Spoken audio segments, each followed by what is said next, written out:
Greetings. My name is John Sopel. I normally present the politics show on BBC One. I was also out covering the World Cup in South Africa, but that came to an untimely end, and so here I am today, and I'm delighted that you could all be here with us as well. Thank you all very much for coming to this session. I want to crack on as quickly as possible. I'm sure you feel you've spent much of this morning being spoken to, so we want you to do the speaking as quickly as we can. So let me introduce the panel. Gus O'Donnell, who I suspect doesn't need much introduction. Paul Pinder, the Chief Executive of Capita. On the end there, John Thompson, the Director General of Finance at the MOD and Head of the Government Finance Profession, and Councillor Paul Tilsley from Birmingham City Council. That's the introduction. As a way of introduction to the session, Dodds and Capita carried out a survey, and I'm popping too much next to the microphone. You'd think I would know how to use a microphone by now. And I just want to go through some of the findings with you about some of the survey results that they have conducted. And I just want to, they asked what percentage of budget reductions they thought could be made without significantly affecting services. And I don't know whether we can bring up the slide that will reveal. Yeah, so 1,400 civil servants, that's the field work, what their views were. And then this is what the next slide will give you the findings. So, percentage of budget reductions which could be made without significantly reducing services.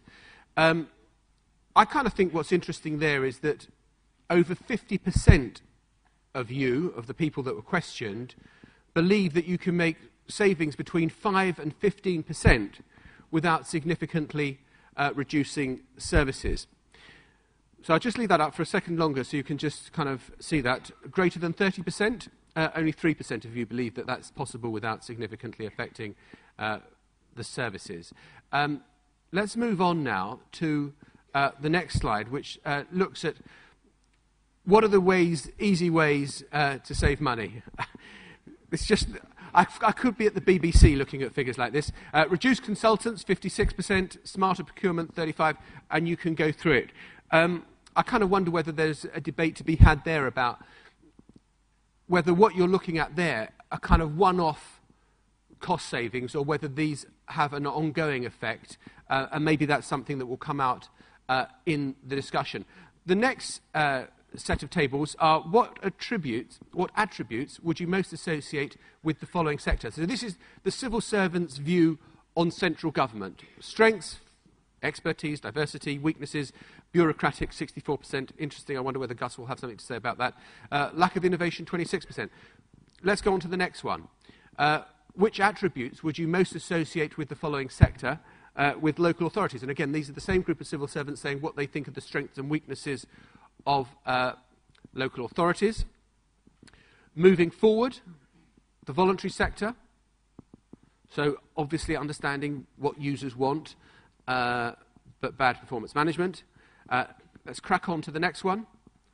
And this is what you regard as the strengths and weaknesses of the private sector.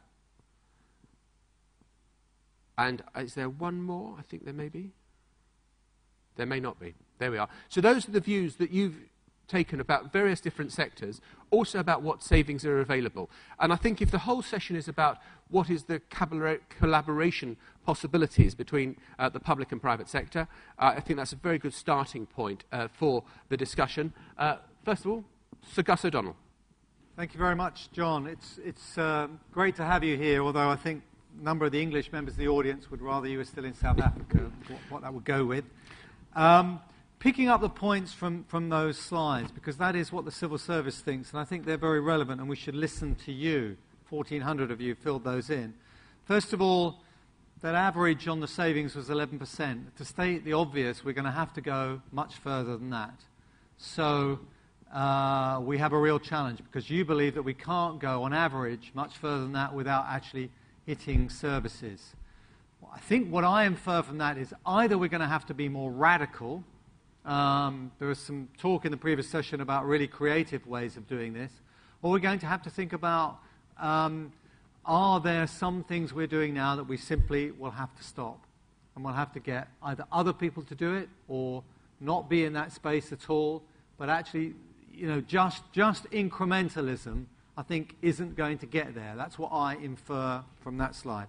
Secondly, when you're asked the list of savings, I was delighted that consultants came first. I've kind of pitched a battle on this. I think that we've used consultants far too much. I think it was one of the possibly unintended consequences. Under the previous government, we had headcount targets. A number of you will know in the civil service, when you've got a headcount target, there's every incentive to cut back on your headcount of civil servants and replace it with agency or consultancy workers. A ridiculous incentive structure, because what we actually want to achieve is saving money, and often your agency or consultant workers cost us a lot more money. I do accept that there are areas where we need to get expertise in. We may be specialist expertise we haven't got. We could get them in for a short time. I'd much rather, instead of having consultants come in for a while, we hired people. I don't mind it if possibly we might have to pay them quite a lot of money for a while.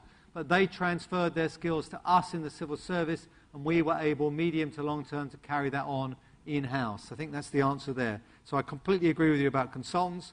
Centralised procurement, yes, that'll be a big job that Ian Watmore, if any of those of you in the previous session, it's one of the things that Ian will be grabbing. Can we save money by buying things centrally? Quangos, you will have seen there are plans to abolish and merge a number of quangos, and indeed for a number of those arm's length bodies to bring them back within the civil service.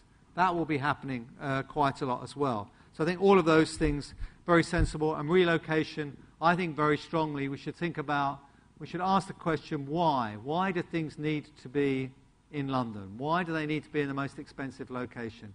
I'm not sure I'm going to persuade Parliament to move, but not everybody needs to be close to Parliament, and there are lots and lots of the particularly arm's length bodies that I think can move. Final point from me on those findings about management.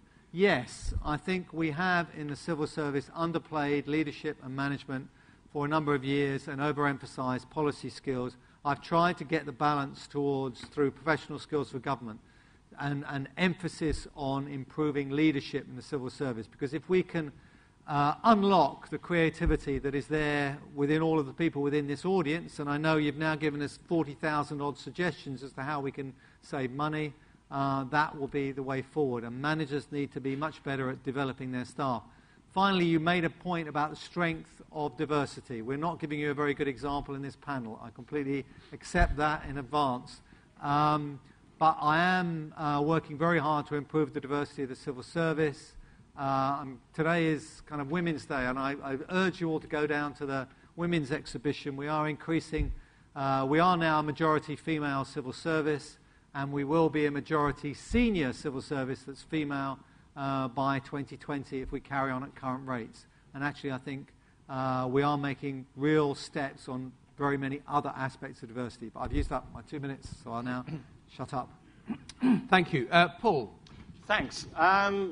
In 2004, the electorate of Birmingham decided that nobody was going to have all the marbles, and we set in chain a partnership between the Conservatives and Liberal Democrats, which has been replicated in Westminster.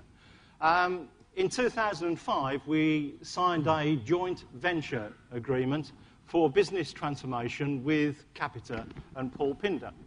That has seen us engage in 9 transformation programs that cover the whole of the activity of local government in Birmingham.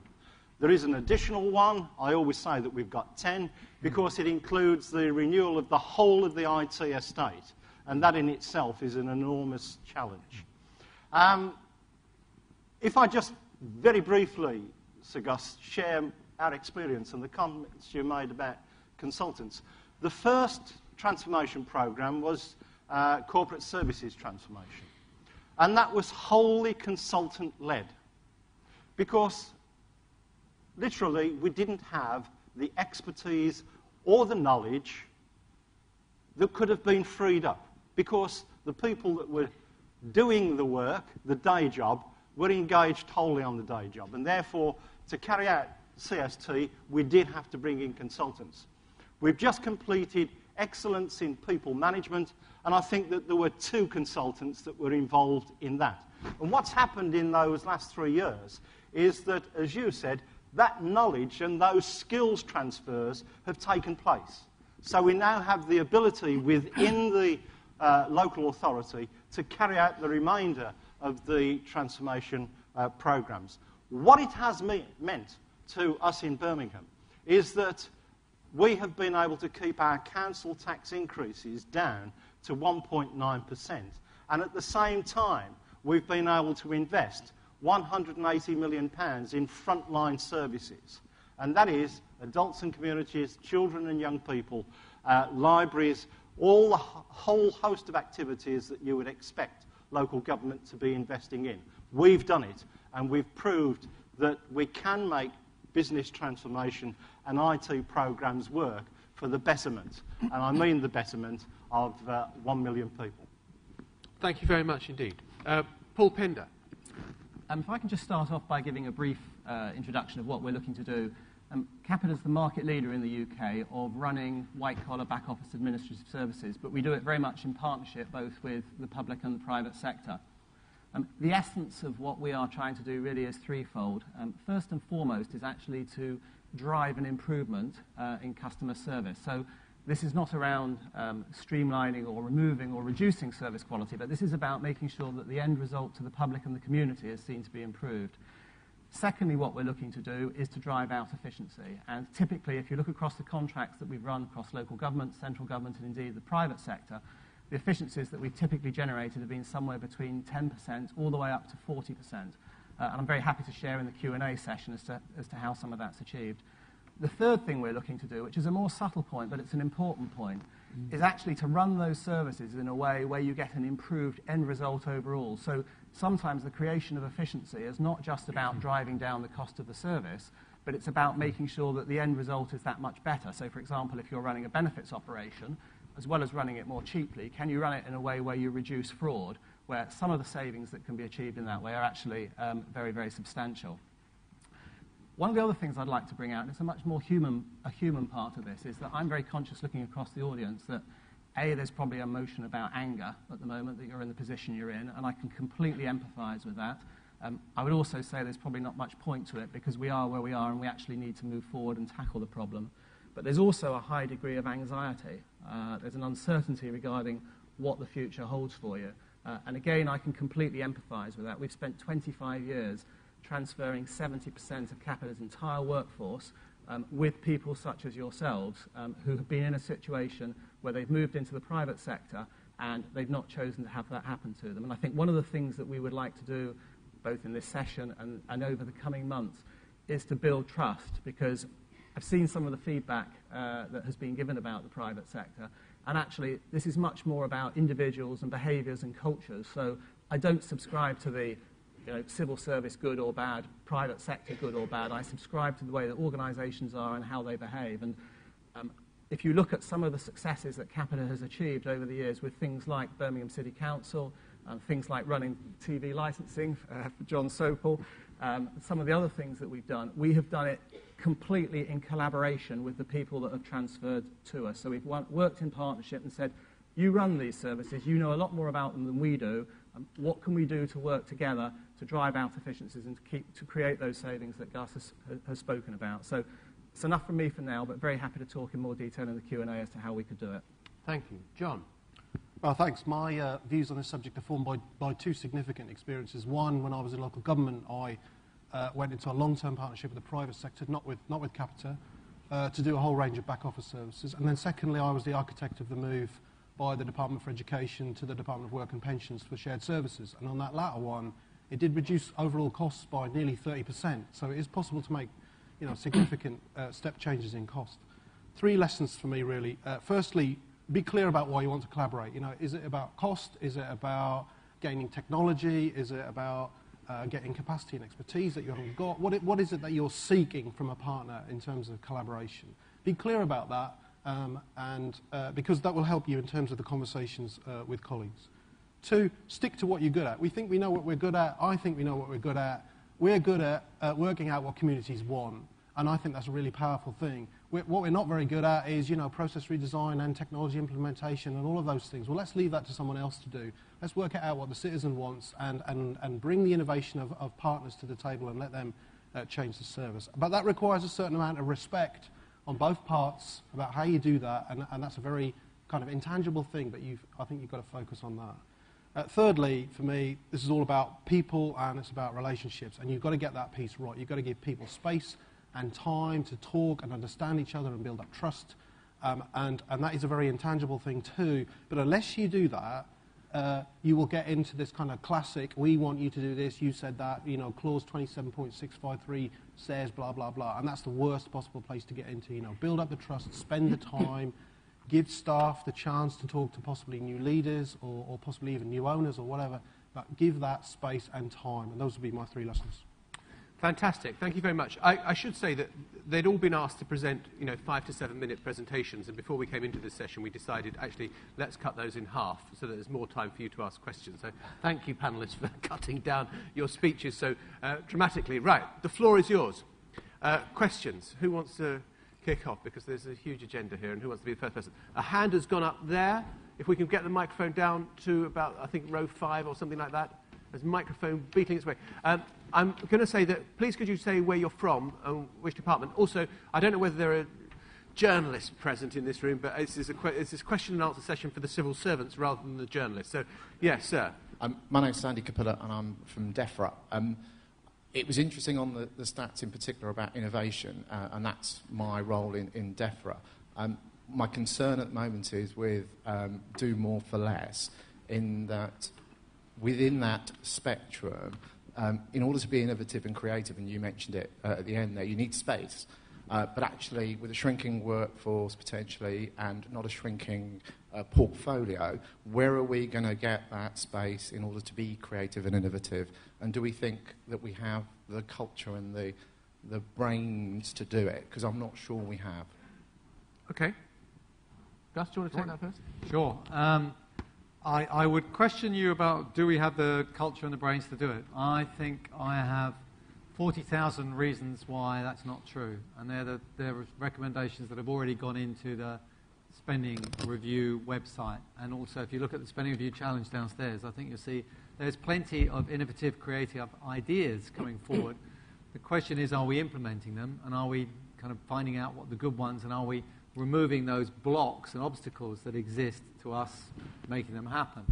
You pointed out one of the blocks, which is, have we got time with a big program going on? And yes, we have to keep everything going. You can't just, as it were, say, right, let's for a while stop doing our climate change adaptation work and we'll all sit and innovate for a bit. Doesn't work like that. We will need to create some space. I would say that in itself is a creative challenge. We need to think about how do we do this, because a number of people will put forward suggestions about spend to save. That's not the world we're in. Treasury will tell you the deficit's at its worst now. We need to save to spend, as it were. So can we create more savings now so that we can get those creative ideas, which might need some money put into them, so that we get a long-term, sustainable, more efficient position? And I would say that one of the things we need to do is think about, well, who's done this successfully in the past? Ian Watmore was talking about how he managed this when he was with the FA, a sudden loss of income. Capita have managed to work out ways of saving lots of money very quickly, very efficiently. So there may well be ways in which we need to work in partnership with others who, faced with the same situation, have done it before. Birmingham, clearly we should be talking about how you manage Conservative Liberal Democrat coalitions. So it's new to me. You've been doing it for years. We've got a creative synergy here. I can save quite a lot of time by working out how to get the politicians in exactly the right place, and we'll do that quietly afterwards. Can I sit in on that? No. Just thought I'd ask. Paul Benn, I don't know whether you wanted to pick up on that.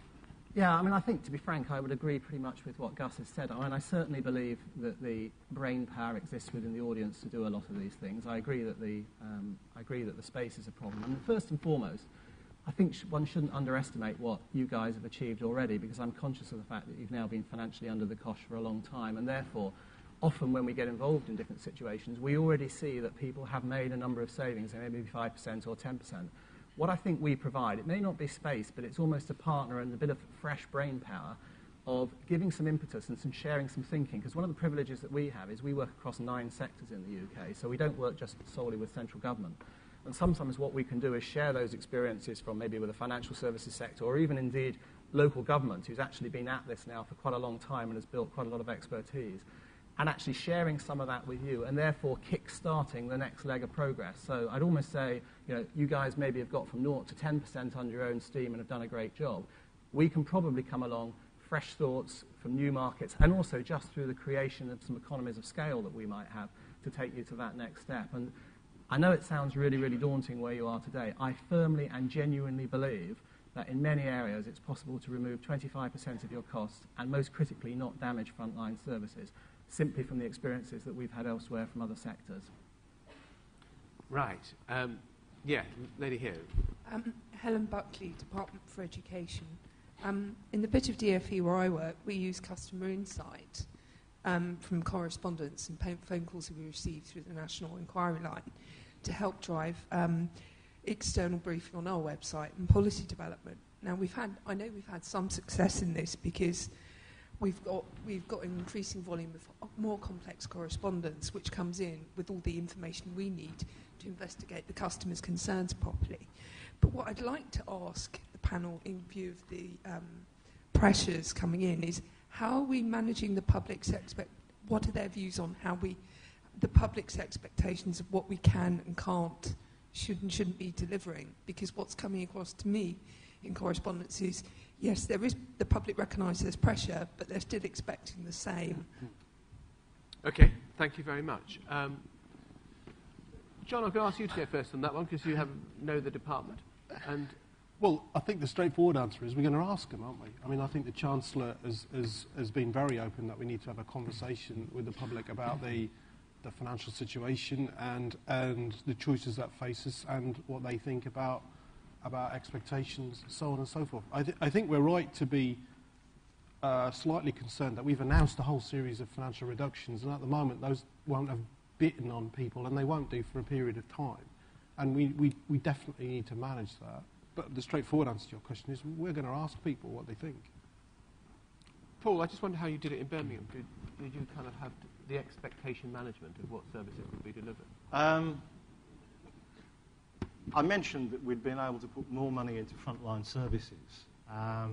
And I don't think that at a local government level, because we do provide an awful lot of the day-to-day services that people expect.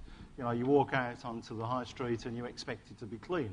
That's local authorities that are doing that. So it is the street scene that is very, very important as far as reassurance for people are concerned. But we have, through efficiencies, managed to put, as I said, more money into frontline services. I doubt whether we are going to be able to do that in the future. And we do have to manage people's expectations down because we're not going to have the money to do it. We started our budget work for next year. We started it 3 weeks ago. We had a session 6 months ago when we were trying to second guess, regardless of what the result on May the 5th was, what were our budget projections going to be? And we worked out that it was going to be anything between 145 million reduction over a 3-year period and £250 million over a 3-year period. Unfortunately, it's coming out at the top end of our expectations. But it is the ability to manage people's expectations so that it's not open sesame, that we have got to say, no, there's a number of things that have been discretionary spend in the past, and we can't go down that path. And you've got to be firm in that. And I think politicians owe it to the electorate to make that message very, very clear. Yeah, Gus, I was going to pick up on precisely that last point, is, how much of this can you do and how much of this is entirely down to the politicians to sort of, prepare the turf, as it were? Yeah, and I think it is very clear that you will get messages. I mean, later today, Nick Clegg will be here as Deputy Prime Minister, and I think he will lay out the context, the bigger context of, look, why are we in this position? I think the politicians are very clear about this, that we are not doing all of these cuts because we want to, it's because we have to. That's the key point. We have an unsustainable deficit, therefore we all know we've got to get it under control, get the public finances. Previous government had a plan to do it, coalition has a plan to go further and faster. So it's not a question of, ideology, we have to do this. And so I think the politicians have a very important job to do in getting that across. The customer insight point, I think, is really important because what we need to do is that survey told us about what civil servants think. We really need to find out from our customers, look, in these straitened times, if we did have to cut back by 5%, what are the things that you least value? And of course, in the private sector, they've got all sorts of ways of getting that customer insight. We need to learn from, there are departments in here. HMRC have an amazing customer insight program. There are bits in health. There are lots of specific areas where we're very good at customer insight. And as you say, learning from every engagement we have with the public, the correspondence, their emails, and finding ways when they interact with our services to get them to feedback. I really look forward to the generation where we go online and we look at our services online, but we're also able to make that interaction two-way. I kind of dream about the time when we can do it like Amazon, when you've just had a service, or we just bought a book, and they say, people that bought this book like this other book. And when we go in and say, there's a service we've provided to you, actually people who need this service might also benefit from this and that, and by the way, why are you paying your car tax for this really gas-guzzling car? We've got a car scrappage scheme, and so you can kind of use modern technology to really solve these things and get at customers in a way that's more difficult for the public sector than it is for the private sector. Okay, more questions, please. Okay, my name is Jeremy, and I'm from Job Centre Plus. One of the biggest problems that we have is the private sector costing too much. We have Trillium, who we actually rent the buildings from, and I think we pay about probably, twice or three times the amount we used to pay rent-wise. Also, we've got Trillium buying equipment and special chairs for people, taking ages to do that. We are hiring a company, outside company, to find people who want ESSA work. We could get rid of them. Sorry. Also, Jeremy, I think you've made your point quite eloquently. I mean, we could go on. I think I'm going to throw that Paul Pinder, because it wasn't Trillium, but it was there was a generic point I felt being made there. Yeah, I mean, I think there are a range of issues here, aren't there? I mean, the first one really is about what I call intelligent procurement. And one of the things that we want to work again closely with central government is the way that services are procured. And John used exactly the right word, really, which is around the element of trust. But in the procurement process, one needs to be extremely clear what the outcome is that one is looking for, and also run a polished and proficient procurement process. I mean, Capita still get involved at the moment in procurement processes, which are staffed by literally hundreds of people, and the processes go on for 2 years. The right questions don't get asked, and at the end of the day, people then say, well, we're not quite sure we got the outcome we were looking for. And what we need to do is thinking about the way services are procured. One is it needs to be much more compacted as the process, because 2 years is simply not necessary. And actually, also, you don't really need it. You can get a good result, usually, typically in sort of 3 to 6 months. We also need to upgrade the quality of the thinking that goes into the procurement on both sides in terms of the calibre of the people and what the output is. And as John has mentioned, there needs to be a greater degree of trust. If you're choosing the right private sector partner, give them a lot of latitude and freedom in actually how they deliver that outcome. So you won't be surprised here. I'm not going to comment specifically on the examples that you gave, but if you're going to engage with the private sector, it has to be a win-win for both parties. You have to feel that you're getting much better value for money, and there has to be something in it, the partner, where they're also making an acceptable level of return. What I would say, and again, it's probably looking like a bit of a blatant push for Capita, but the types of contracts that we would expect to enter into, coming back to Gus's point about there is no such thing as spend to save at the moment, is we would expect to enter into contracts that if a central government department is spending, say, £50 million a year on a particular activity, we would expect to go in and run it for £35 million a year from day one. Yeah, so we're not saying, so the person who asked the question who said, well, actually, this is now costing us twice as much it used to, if that's true, those days are gone. That is not a sustainable position, and you need to be looking for partners who are going to deliver savings in the financial year that you actually start. But as I say, the opening comment really is it's about speed and quality and precision and professionalism around procurement, and that's on both sides. John, I know you want to come in on it. I just wonder whether, on that culture point, you know, I work in the BBC, I hear those sort of points all the time, and, you know, to carry staff with you that they believe that they're getting a better service as a result of outsourcing. You've absolutely got to come at this and sort of the culture perspective. I think the one thing I was going to say was there are all kinds of models now about how you can work in partnership, and you should explore all of those, and you're not picking a particularly good one maybe.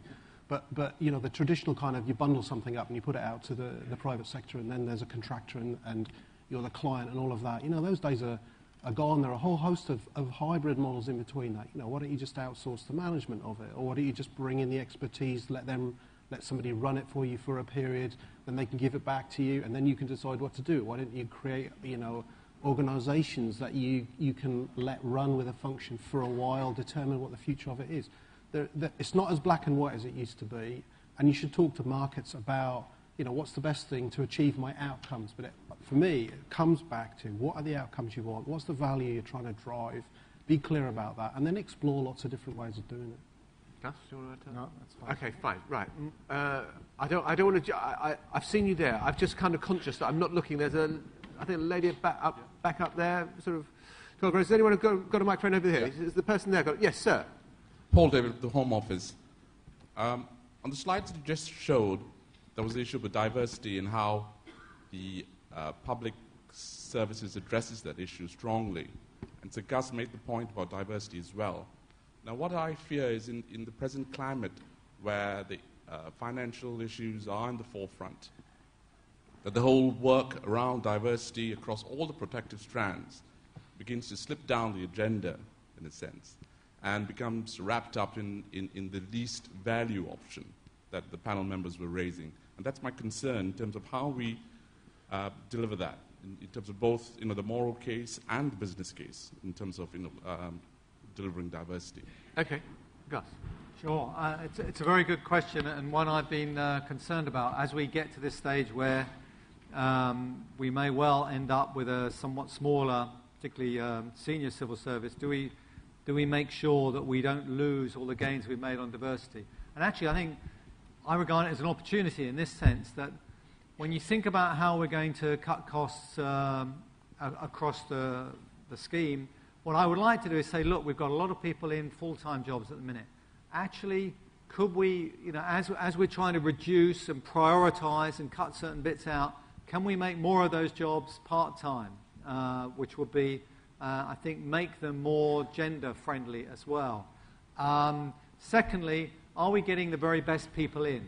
And that really comes to the heart of diversity. Why do we want a more diverse workforce? Because we think that if we fish in the pool of all possible talents, we will get the best possible results. And I feel that quite passionately. Therefore, I think we need to get out there and be looking for the best people wherever they are.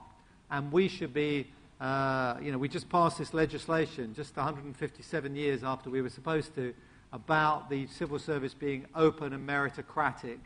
We need to get the best people from all walks of life and make the most of them. If we get the best people from everywhere, that will be a more efficient civil service. So I think we should use these difficult times to actually push the diversity message even harder and end up with a more diverse, more effective and more cost-efficient civil service. Paul Pinder, are you driven by similar needs, demands?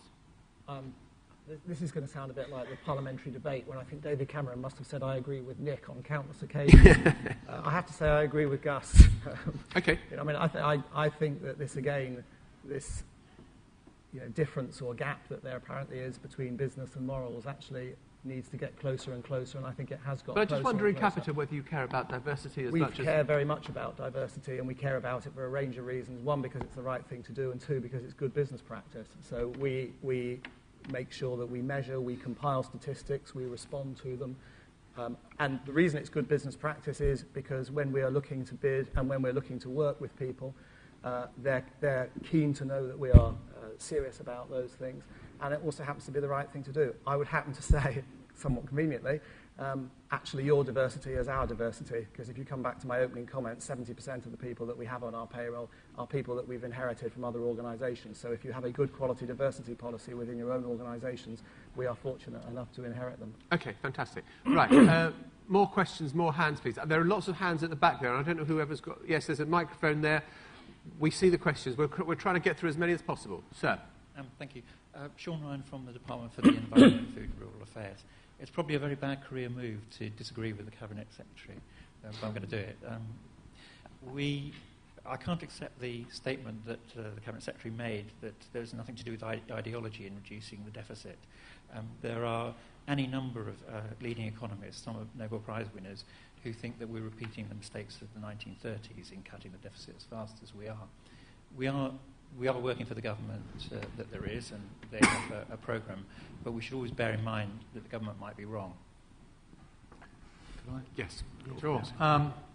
Well, those of you who know my background will feel like I'm desperately keen to get into this, because I spent my first job for 5 years was lecturing in economics. So, and one of the people you're talking about, the Nobel Prize winners, is a guy called Paul Krugman, that I had dinner with a few months ago. So I know where he's coming from, and the basic point they're making is that they think they're worried about a lot of countries reducing their deficits at the same time. I think that's the issue.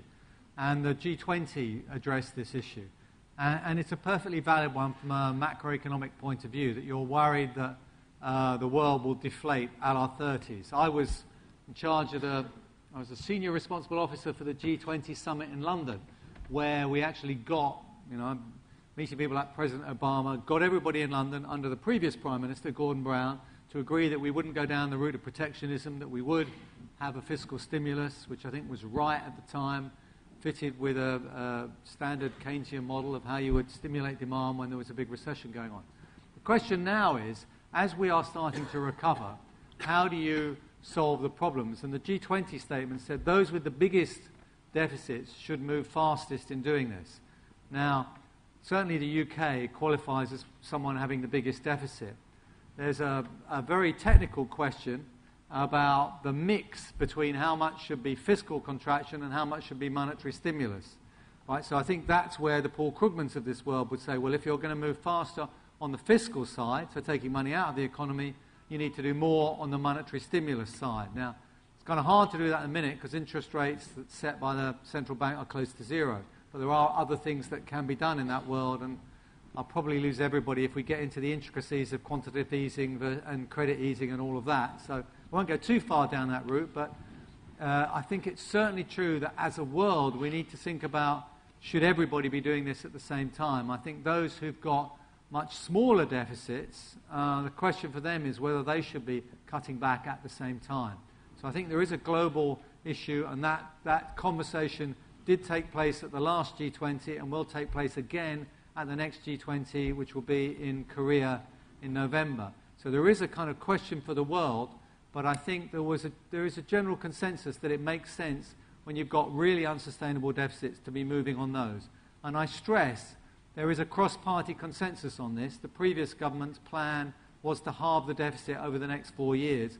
What we've got, and I agree people can differ about the particular pace, coalition government has made a decision to go further and faster on that. And on the nuances, I think us economists need to be quite humble about whether we could tell. I think which was exactly the right plan. But there is a consensus that the deficit is unsustainable and it does need to be reduced, and we do need to move quite rapidly on that. Right, thank you. Next question. I don't know who's got it. It's hard to see. The person there's got a microphone there. Yes, at the back. Hello, I'm Amanda Day from the Ministry of Defence. Paul Pinder talked about the length of procurement. Now, we are by law to advertise everything in the OJEU. We found that it's impossible to do that in under 6 months. And we used to advertise very large contracts in 18 months. But we've found that with additional governance around commitment control, around performance management and other things, that actually it's almost impossible to do anything in 2 to 2.5 years. And if you wanted to then go on to competitive dialogue, you're talking even longer. So it seems to be that this drive to reduce procurement times is absolutely wasted. We have let several contracts. They're all facilities management ones, and the last one we let, we saved £35 million. So we're being constrained with one hand when we're trying to do a really good job. Right. I don't know who wants to take that. Everyone's going.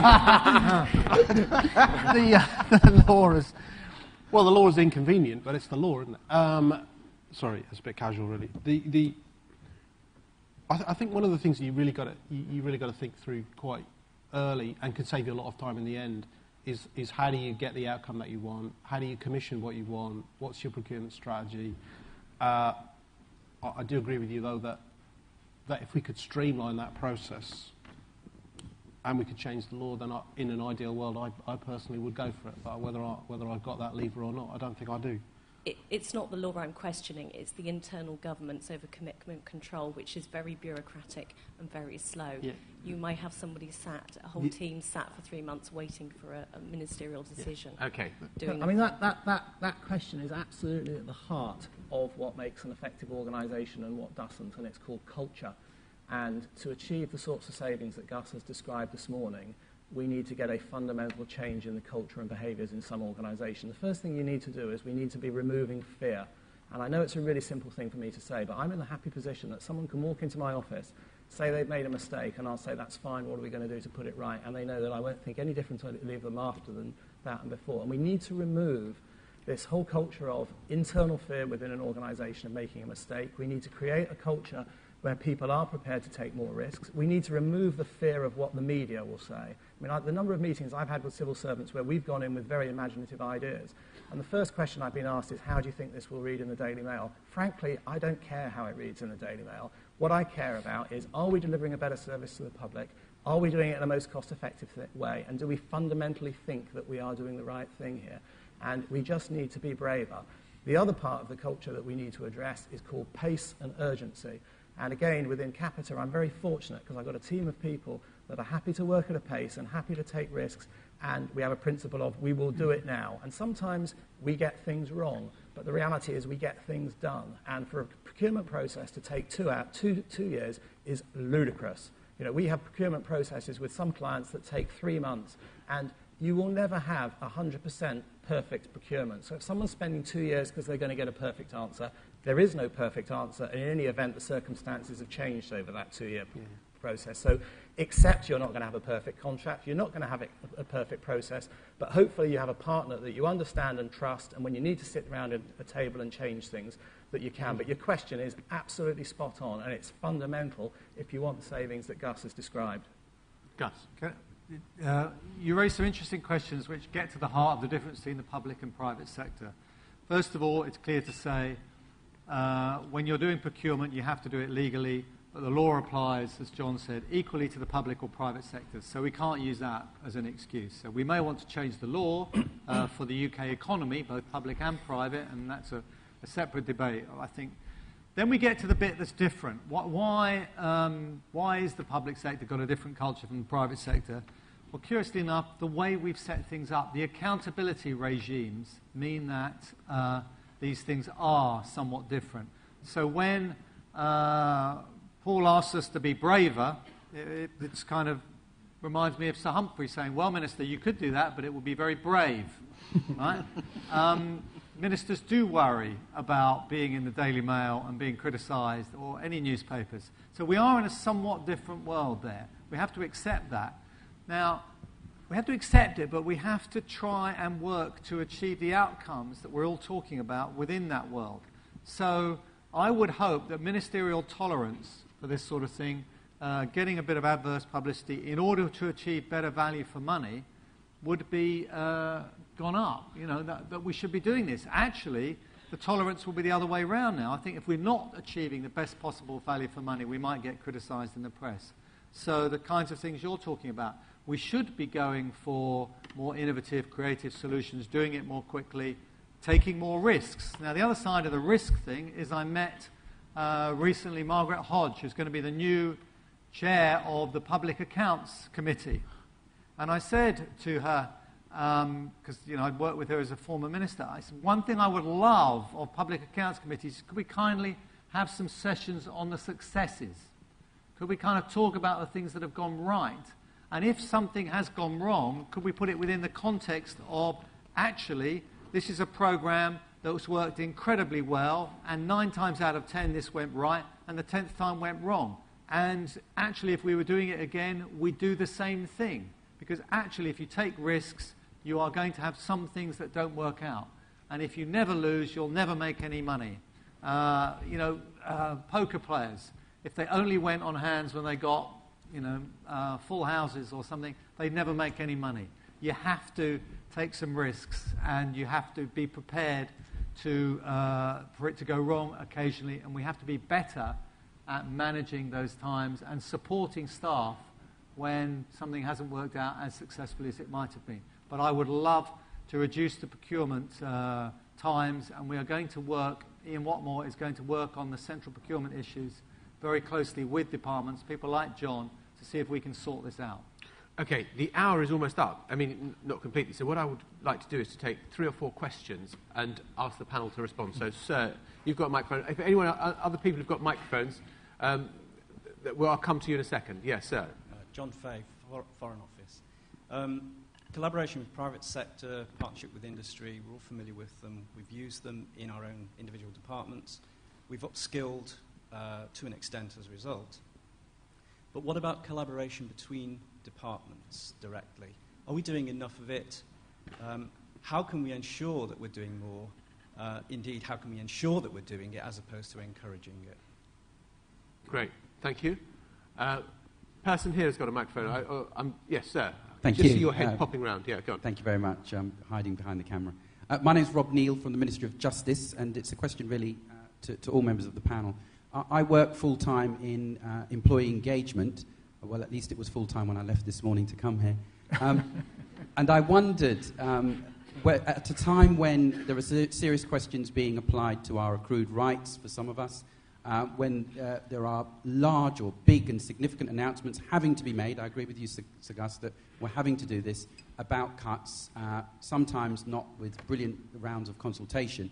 But I wondered whether or not any of you can help me in my role with some tips about how do we maintain levels of engagement when we're wanting people to speak positively about the organisation, when we're wanting people to stick around, certainly those with the talent to do so. And at a time when I heard a colleague closer to you talk about safeguarding creative space, when we need to be more innovative going forward rather than people living in fear, because that is a real issue. Thank you. Okay, thank you very much indeed. Is there another? Yes, sir. Yeah, hello, Colin Welch, UK Border Agency.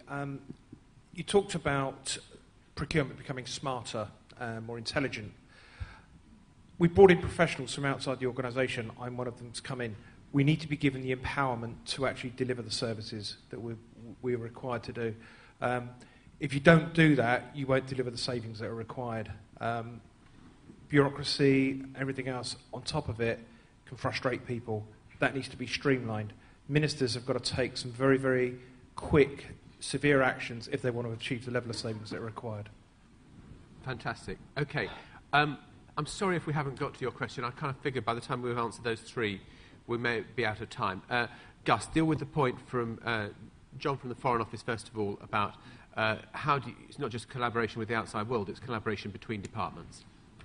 John, you're absolutely right. If you think about just what we're doing in Afghanistan at the minute, it's a classic example of, everyone focuses on the military, but actually we know, having been to Helmand, that it's all about DFID, Foreign Office, MOD, all working together. And at our best, and actually I've seen it most in embassies abroad, when we collaborate, we are tremendously effective. I visited Ethiopia earlier this year to see a joined-up embassy where people from a whole range of different departments working together to produce one result with one leadership. And I am frustrated that I can't replicate that in Whitehall. And we've tried various ways. Under the previous administration, as you know, PSA targets, public service agreements, that were cross-cutting, all of them. I think one of the things I'm trying to inject into this spending review, we've got a group of permanent secretaries meeting who are going to look at issues that cross departmental boundaries, because there's always a risk with a spending review that everyone will concentrate on how much do I get from my department. And actually there are ways, if you take the national security area, there are some real questions about could we deliver more by, should we do more through our Foreign Office, through our intelligence agencies, through DFID, there are all sorts of different things. So collaboration is absolutely vital. Personally, I would quite like to see more in the way of pooled budgets, but that's a debate I'm having with the Treasury. Not entirely sure I'm going to win that debate, but you're absolutely right. It is crucial. You think about climate change, classic area where it's not one department that will deliver it. It's a whole range of departments working together. We need to break down the silos. Paul, I just wonder whether you think the government is worse than the private sector, or whether it's silos within organisations are common to all. I can see the level at which the Gus has answered the question. If I take it down to the sort of the operational level, I guess from our perspective, we're quite nervous about the sort of the shared services agenda, because from what we've seen of it, it's fair to say a lot of people would like to be the provider of the services, and it's not viewed as being quite such a sexy place to actually be the receiver of it. And also, from our perspective, some of the services that are being shared are not brilliant in the first place, and therefore, actually, sometimes the cleaner and crisper and quicker thing to do is to engage with a third party that can actually help get those services as crisp as they can be. So I'm not saying there is no value in shared services, but what I do think is it shouldn't be used as a barrier to wider progress, and I think there's been instances where that's happened. Okay, is it possible just to disagree with Paul slightly? Sorry. But you do what you like. It can't be credible, can it, for the government to enter into 500 different outsourcing contracts for back office services? That just would be incoherent. We need to have some sort of overarching strategy for shared services and back office across the government. Otherwise, we just end up with a fragmentation with the private sector. The only problem to that, John, is the bigger that you make the project and the more people you involve, the less likely it is to happen. Right. Well, as far as collaboration is concerned, obviously Birmingham, largest local authority in Europe, we've got a series of fiefdoms all out to protect their budgets. Business transformation is cross-cutting, and we've had to knock just the occasional head together to make things happen. As far as the fear issue is concerned, yeah, I understand it. But quietly last year, Birmingham City Council reduced its payroll by 1,000 people. 10 of them went on compulsory redundancy. If you were one of those 10, I accept. It's happened to me, so I understand. And procurement, yeah, we've got to get on with new models. I have saved millions of pounds in procurement, in driving through new ways of working through. And I'm responsible for it, so I want it to work. Okay, Paul, you answered all three questions there simultaneously. That was brilliant. I want to just go back to question 2, which was Rob's question about employee engagement. Gus, I just wonder how you feel, how easy it's going to be to keep people talking positively about change when probably a lot of people are feeling very nervous about it. I'm a massive fan of the engagement process. I started the whole concept of us using engagement as an idea in the People's Survey. We now have the best possible data actually anywhere in the world, I think, on engagement through the civil service surveys. There is a session later on today about engagement, so I would urge you to come to that. To keep people engaged through this, one of the interesting things was even before this, we ended up in a world where we had a significant percentage of the civil service who were completely disengaged. And interestingly enough, completely disengaged and wanting to stay in the civil service. Now that is a challenge, right? We need to tackle that. We need, as well, as you were saying, there's a lot of uncertainty out there. What I would say is pace is necessary. Let's do the changes really quickly. Let's get on with this. Let's get ourselves into a world where we're in a better place, where we have a completely engaged staff who have helped us create the future, who have helped generate the ideas that have led us into a better place. And to pick up the final question, is we have to pick up more than one, empowering our staff to come up with the answers, be they people who've been in the business or we brought in from outside. We need to find ways to give them the tools. When I've seen big efficiency gains in places like HMRC, DWP, use of PaceSetter, lean technology, all of those clever ideas, there have been people empowered to come up with ideas. And that, I think, is at the heart of one of the ways in which we'll get this through, empowering our people, but also people like Capita, I stress, to help us in coming up with the right solutions. Okay, and there I am going to draw stumps. Thank you all so much. Thank you to the panel. Thank you to you for your questions.